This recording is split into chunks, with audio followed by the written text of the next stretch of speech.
the heart of the ancient Songhai kingdom, where the Niger River flowed like the lifeblood of civilization, there lived a girl named Aisha, whose beauty was whispered about in every corner of the empire. She was the daughter of the great merchant Prince Adeyemi, a man whose wealth rivaled even that of the emperor himself. Aisha had everything a girl could dream of: golden jewelry that caught the sun, silken garments dyed with rare indigo, servants who attended to her every whim, and a future already arranged with one of the most powerful nobles in the kingdom. But beauty, as many would soon discover, was the least interesting thing about her. Aisha was different from other girls in the kingdom.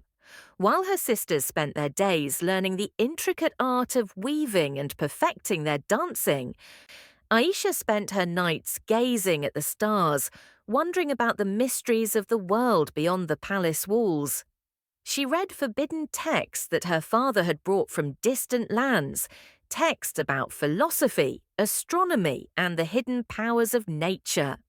Her tutors whispered that she had a mind sharper than a blade, a curiosity that burned brighter than any flame. They said she asked questions that even the wisest elders struggled to answer.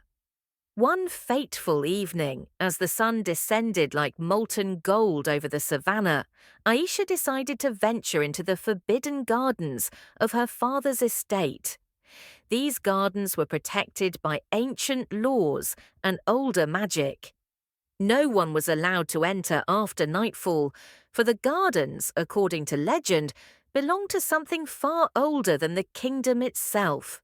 The servants feared them. The priests warned against them, but Aisha had always been drawn to forbidden things. As she slipped through the iron gates, her heart pounding with a mixture of fear and exhilaration, she found herself in a world that seemed untouched by time.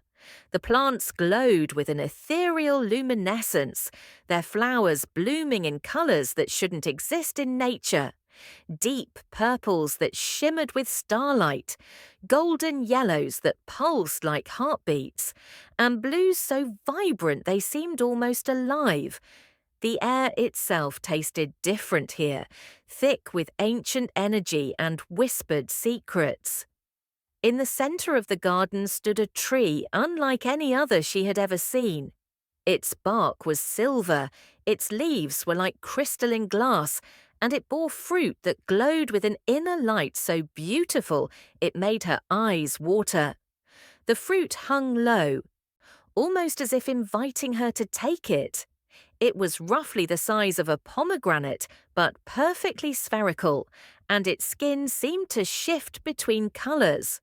One moment it was crimson red, the next moment it was deepest black, and then it would flash with pure white light. As Aisha approached, she felt an overwhelming compulsion drawing her forward, as though every fiber of her being was magnetized toward this forbidden fruit. Her rational mind screamed warnings, reminded her of every tale she had ever heard about the consequences of forbidden things, but her feet continued moving forward regardless. She reached up with trembling hands and grasped the fruit. The moment her fingers touched it, the entire garden seemed to hold its breath. The glowing plants dimmed. The wind stopped. Even the distant sounds of the kingdom fell silent. The fruit was warm in her hand, pulsing like a living heart, and she could feel something within it: consciousness, intelligence, ancient knowledge. For a moment, she almost put it back, almost heeded the warnings that echoed in her mind. But then she looked at the fruit more closely and saw something that made her breath catch. Within its luminescent skin, she could see images moving, visions of worlds beyond her understanding, futures that might be, truths that had been hidden since the beginning of time. Without fully understanding why, driven by a force she couldn't name, Aisha brought the fruit to her lips and bit down.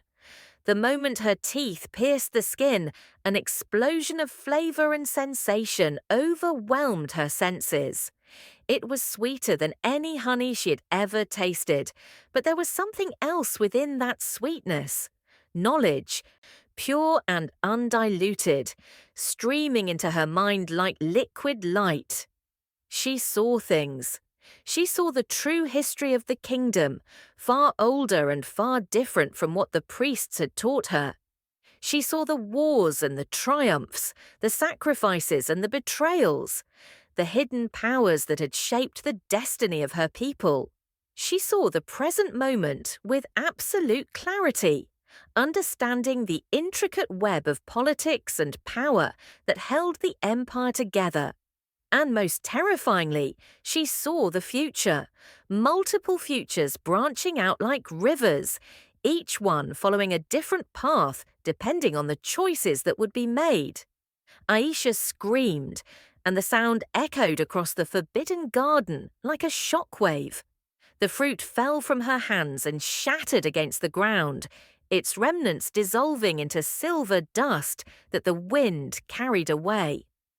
She collapsed to her knees, her entire body convulsing as the flood of knowledge tried to integrate itself into her mind, restructuring everything she thought she knew, rewiring her consciousness to process truths that human minds were never meant to fully comprehend.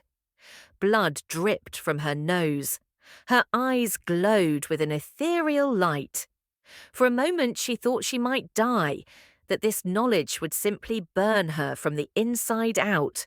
But then, gradually, the intensity began to fade, and she found herself on the ground, gasping for breath, forever changed.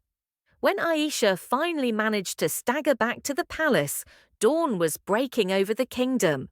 The servants who found her in the courtyard didn't recognize her at first. She looked the same, but something fundamental had shifted. Her eyes held a depth and an ancient wisdom that shouldn't have been possible for someone her age. She moved with a strange grace, speaking in a voice that seemed to carry multiple layers of meaning. When her father came to see her, he took one look at his daughter, and his face went pale with terror and realization. He knew immediately what had happened. He had always suspected that the Forbidden Gardens were connected to something far greater than he had ever dared to acknowledge. But he had hoped, he had prayed, that his children would never venture there. The changes began almost immediately. Aisha's body remained as beautiful as ever, but now when she looked at people, they felt as though she was seeing through them, seeing into the depths of their souls, understanding their every secret desire and hidden shame. When she spoke, people listened not out of politeness, but out of an inability to do otherwise. Her words seemed to carry a power that compelled truth from even the most practiced liars. She began to see patterns in the world that no one else could perceive.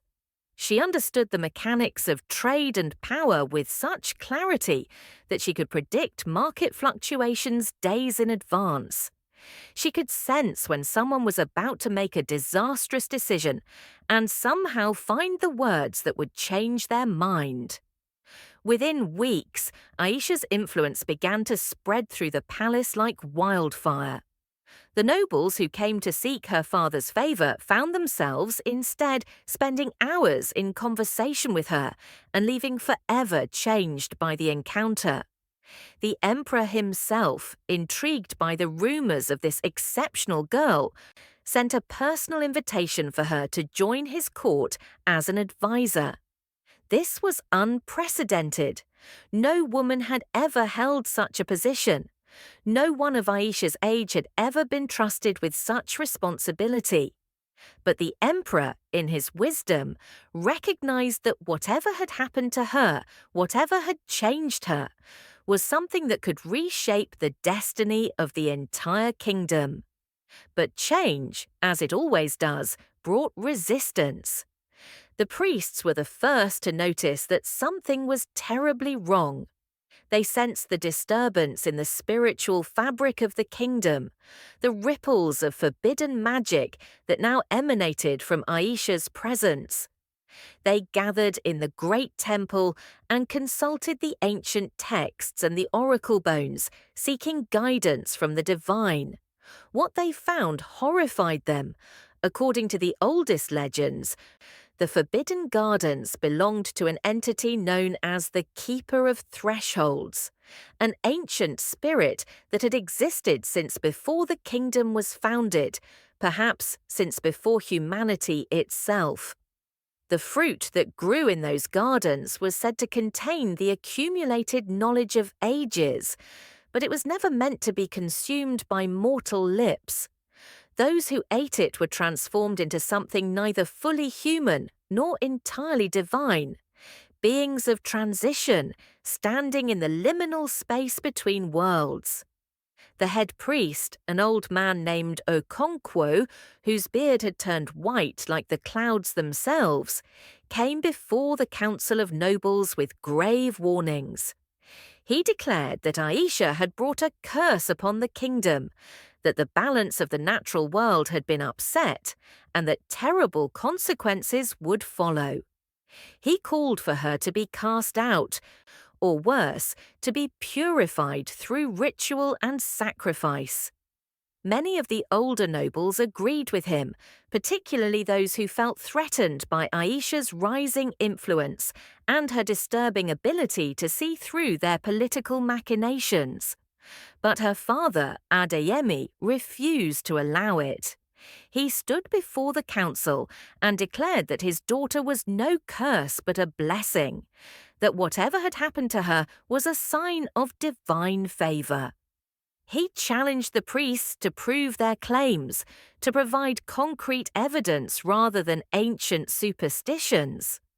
For a moment, it seemed as though the kingdom might tear itself apart over the question of what Aisha truly was. The tension was palpable, hanging over the palace like a thunderstorm waiting to break.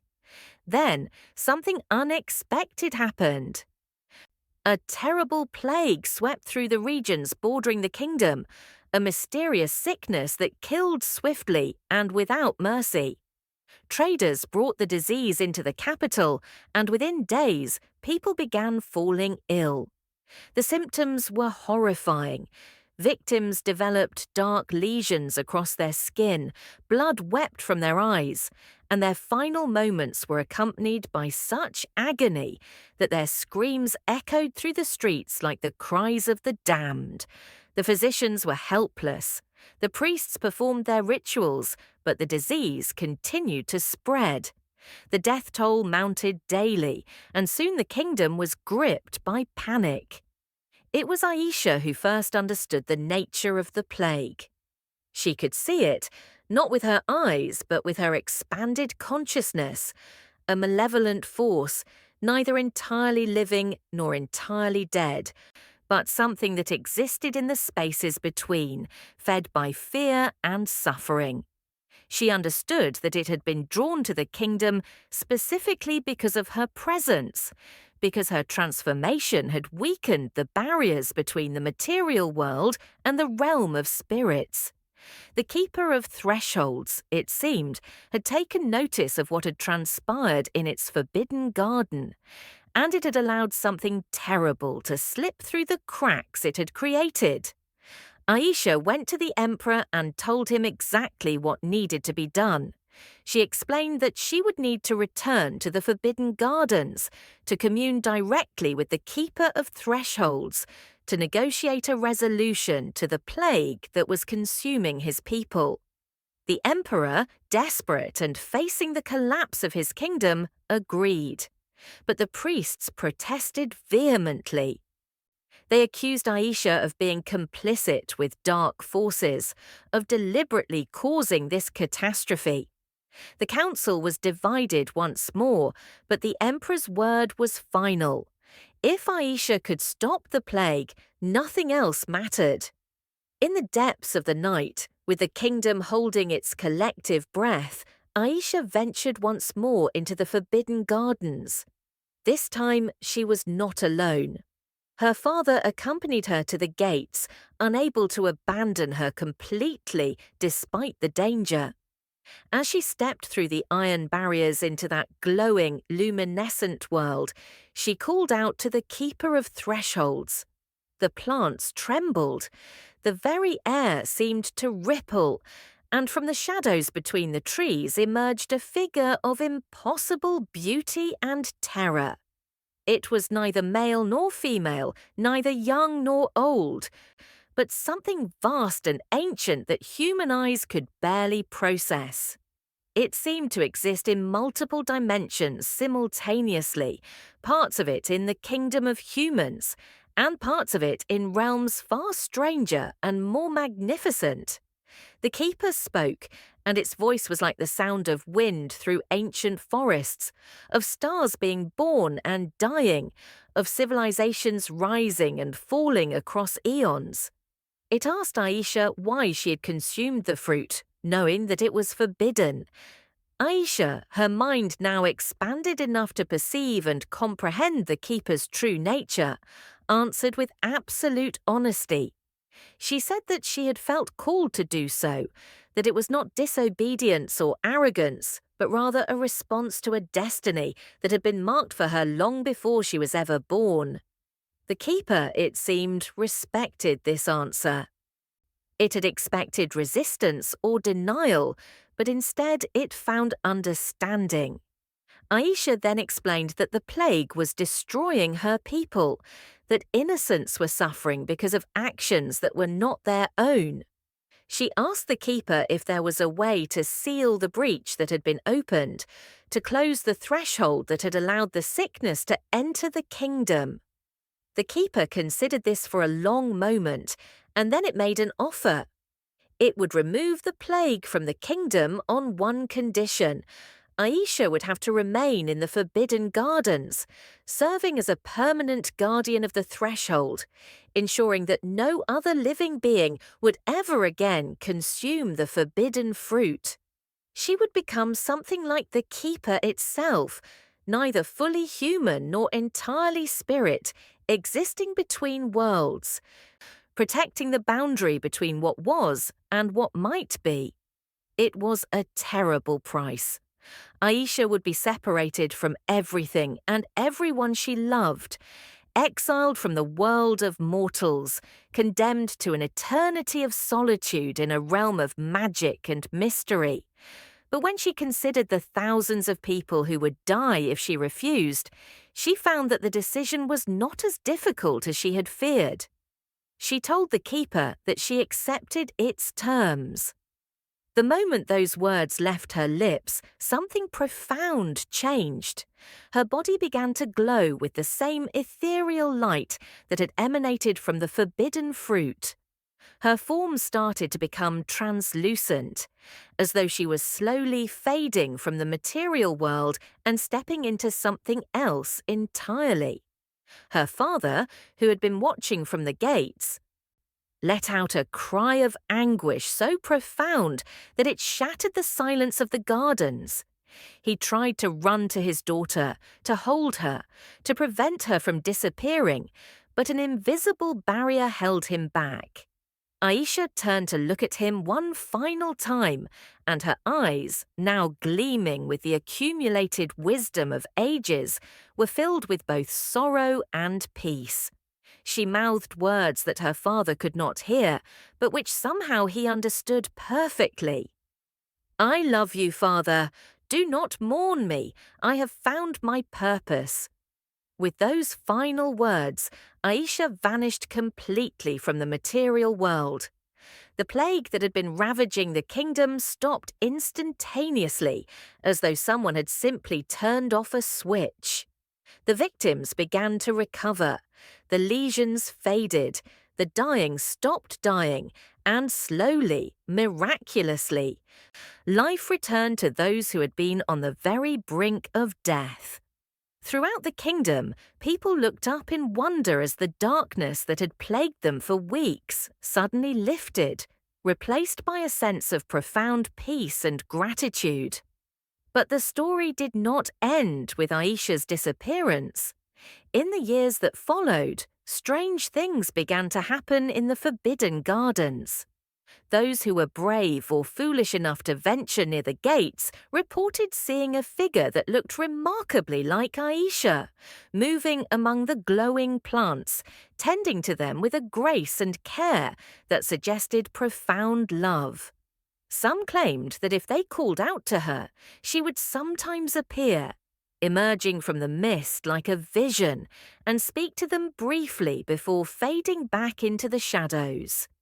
Years later, when the emperor himself fell gravely ill with a mysterious affliction that no physician could diagnose, he was told of a legend that if he could reach the Forbidden Gardens and speak with the guardian who dwelt within, she might be able to heal him.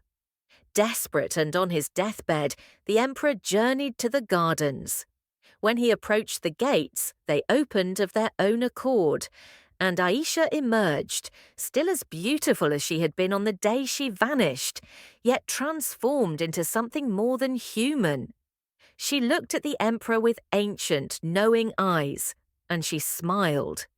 Whatever she said to him in that moment, whatever passed between them, remained a secret. But the emperor returned to his palace healed, his illness banished as though it had never existed. The people of the kingdom began to call her the guardian angel of the threshold, the girl who had sacrificed everything to protect her people. Stories of her grew and evolved over time, becoming legend and then myth. Mothers told their daughters about Aisha, about how she had discovered the forbidden fruit and paid the ultimate price for her curiosity, but how through that sacrifice she had gained the power to protect all those she loved.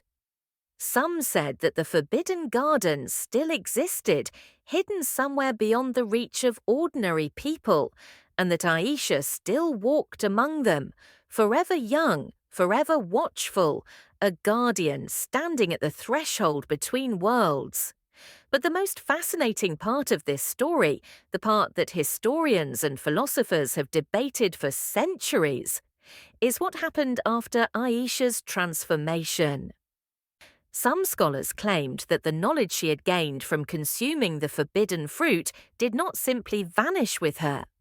They suggested that Aisha had left traces of her wisdom scattered throughout the kingdom, encoded in dreams and visions, accessible to those with the depth of understanding to perceive them. Wise leaders claimed that they had received guidance from mysterious sources in times of crisis. Artists spoke of inspiration that seemed to come from beyond themselves. Even ordinary people sometimes reported moments of inexplicable clarity, instances when they suddenly understood the solution to a problem that had plagued them, or when they felt an overwhelming sense of compassion for someone they had previously hated. Some believed that Aisha, even though she had physically left the world of mortals, had found a way to continue her influence, to continue guiding and protecting her people from the realm of spirits where she now existed. Others suggested that her sacrifice had fundamentally altered the spiritual nature of the kingdom itself, that the barrier between the material world and the world of magic had been thinned just enough that miracles became more frequent, that fate seemed to work in ways that favored justice and compassion.